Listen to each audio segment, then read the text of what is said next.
Shalom, jemaat ACM di mana saja saudara berada dan dapat menangkap siaran kami pada pagi hari ini. Kiranya Tuhan akan tolong jemaat ACM. Kami percaya Tuhan sudah tolong dan peliharakan saudara-saudara sekalian. Dalam tangan-Mu dan kuasa-Mu kami mau pertaruhkan ibadah kami pada pagi hari ini. Mari kami berdoa. Kami mengucap syukur dan berterima kasih buat Tuhan karena Engkau adalah Allah yang patut dan layak kami agungkan dan kami muliakan, sebab pemeliharaan Tuhan adalah pemeliharaan yang luar biasa, pemeliharaan yang sempurna dalam kehidupan kami. Teristimewa buat saudara-saudara kami yang ada di rumah, biar Tuhan akan menyertai dan memberkati mereka semua. Terima kasih Tuhan, kiranya iman mereka akan bertumbuh dan berkembang, supaya hidup mereka akan menjadi hidup yang mempermuliakan nama-Mu, dan kami bisa melihat bahwa berkat Tuhan selalu melimpah dalam kehidupan mereka semua. Segala puji dan hormat kami persembahkan buat Bapa di surga, karena Engkau adalah Allah yang patut dan layak diagungkan dan dimuliakan. Haleluya. Amin.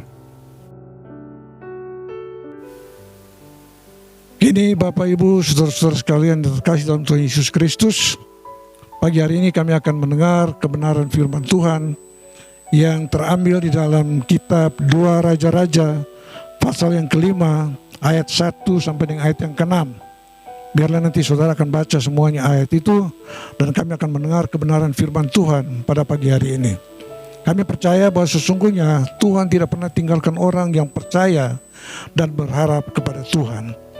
Di dalam kitab 2 Raja-Raja pasal yang kelima ini berbicara tentang Naaman disembuhkan oleh Tuhan. Kami percaya bahwa sesungguhnya Naaman sangat membutuhkan pertolongan, karena sekalipun dia sebagai seorang panglima negeri Aram, tapi Tuhan ada bersama-sama dengan dia. Kami percaya Tuhan, kalau Tuhan sudah tolong lain orang, Tuhan juga akan tolong Naaman dalam kehidupannya. Satu hal yang menjadi masalah dalam kehidupan Naaman, bahwa dia adalah seorang pahlawan, seorang panglima, tapi dia mempunyai masalah.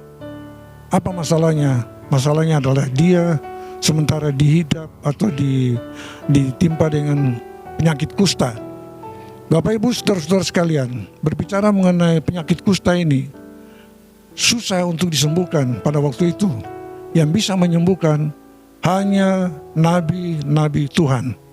Nah, pada saat ini kami melihat waktu ada seorang gadis dari Israel yang dibawa pulang ke rumah Naaman.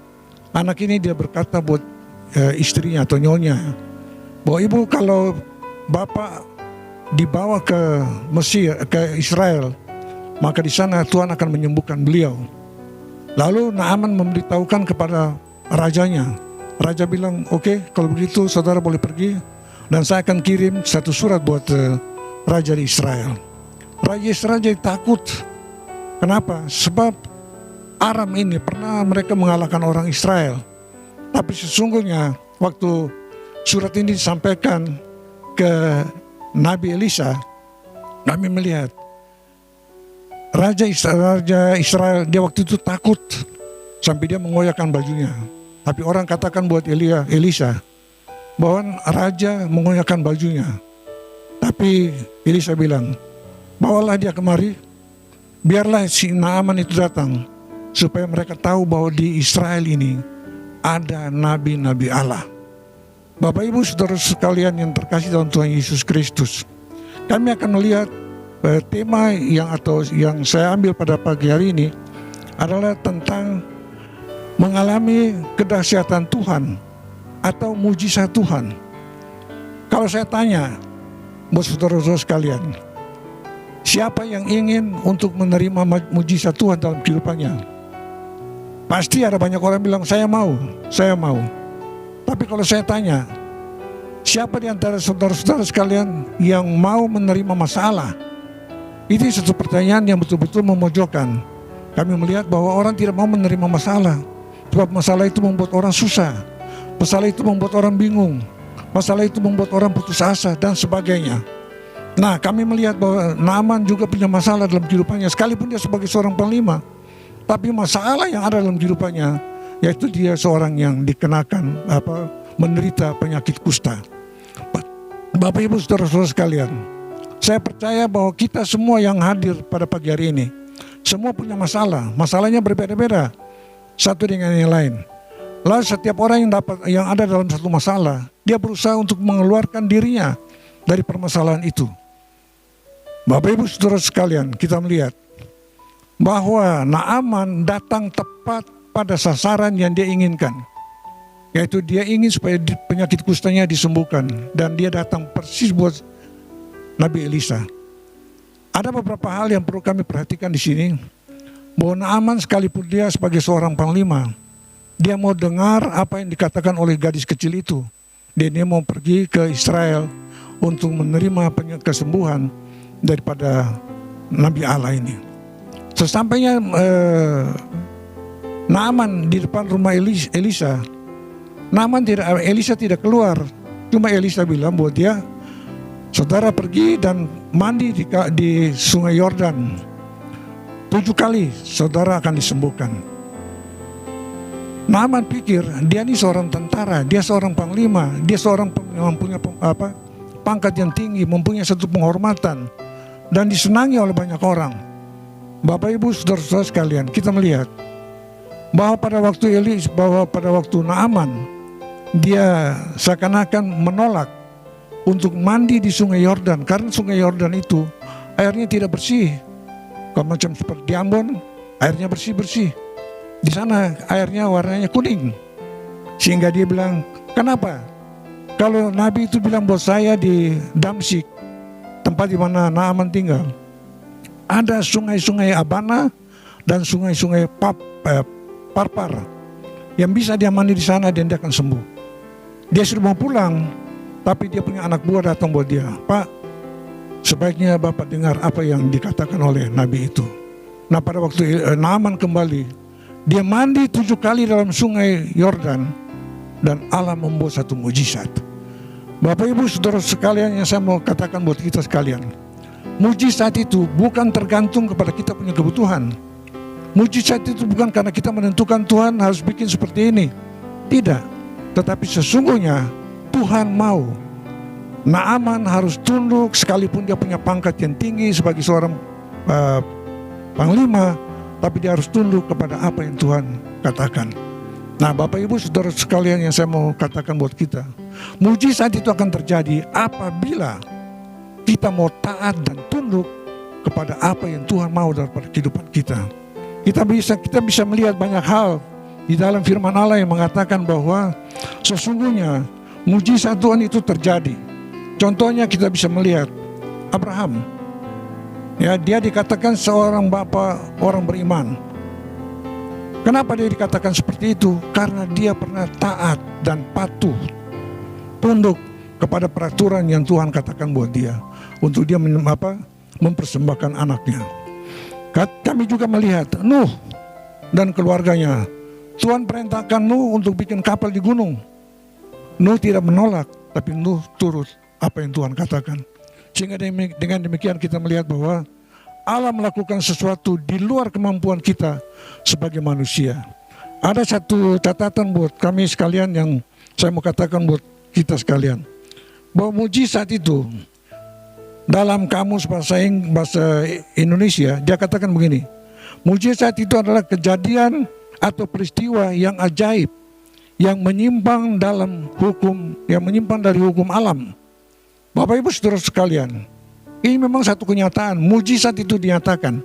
Yesus bisa berjalan di atas air, itu mujizat. Yang kedua, kita lihat bahwa Tuhan memberi makan 5.000 orang hanya dengan 5 roti dan 2 ikan. Banyak pembuktian dalam firman Allah yang memberikan inspirasi buat saya dan saudara untuk percaya dan yakin akan mujizat Allah yang masih berlaku sampai saat ini. Laut Kosong dibelah untuk orang Israel berjalan di tengah-tengahnya. Kami melihat bahwa sesungguhnya mujizat Allah itu tidak bisa dibuat oleh manusia, tapi mujizat Allah itu datangnya dari Allah sendiri, dan Ia melakukan sesuatu bukan menurut kita punya kemauan, tapi Tuhan mau supaya kita rendah hati. Bapak Ibu Saudara sekalian yang Tuhan Yesus kasih, kita melihat bahwa Naaman pada waktu dia datang kepada Nabi Elisa, Tuhan menjamah hatinya. Dia tunduk kepada apa yang dikatakan oleh Nabi Elisa. Lalu dia disembuhkan oleh Tuhan mujizat yang terjadi dalam kehidupannya. Penyakit kustanya ditahirkan oleh Allah. Kami melihat itu satu mujizat yang terjadi. Sebab penyakit kusta ini susah untuk disembuhkan. Tetapi Naaman waktu dia datang dan dia tunduk kepada apa yang dikatakan oleh Nabi Elisa. Dia menyelam dalam sungai Yordan 7 kali. Dan waktu dia bangkit dari dalam sungai Yordan, dia disembuhkan oleh Tuhan. Itu mujizat. Sekali lagi saya mau ingatkan kita, bahwa mujizat itu bukan karena kita punya mau, ikut kita punya kehendak, Tuhan harus bikin begini, Tuhan harus bikin begitu. Tidak. Tapi mujizat itu ada dalam pusat kehendak Tuhan. Nah, Bapak Ibu Saudara sekalian, untuk kita menerima mujizat, walaupun kita menghadapi banyak masalah, kita harus dapat berkata buat Tuhan, biarlah kehendak-Mu yang jadi, bukan kehendak-Ku. Dengan demikian Allah akan melakukan sesuatu yang luar biasa dalam kehidupan saya dan saudara. Ini Tuhan akan memberkati saya dan saudara pada pagi hari ini. Lalu inilah kebenaran firman Tuhan yang perlu saya sampaikan buat kami sekalian. Masalah boleh ada, tetapi mujizat Tuhan di atas segala persoalan hidup saya dan saudara. Haleluya. Amin.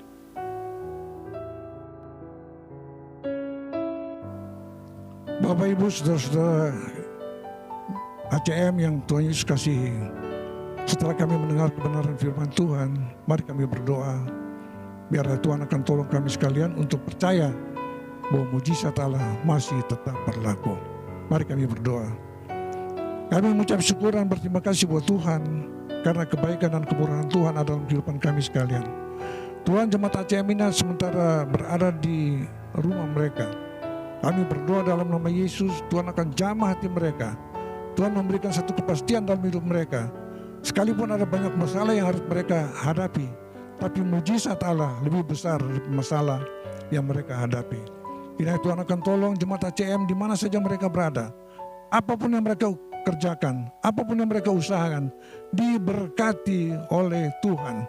Kami mengucap syukur karena Allah yang kami sembah adalah Allah yang hidup, Allah yang berkuasa, Allah yang mampu untuk menyelesaikan semua persoalan hidup kami sekalian. Kami mengucap syukur dan berterima kasih buat Tuhan.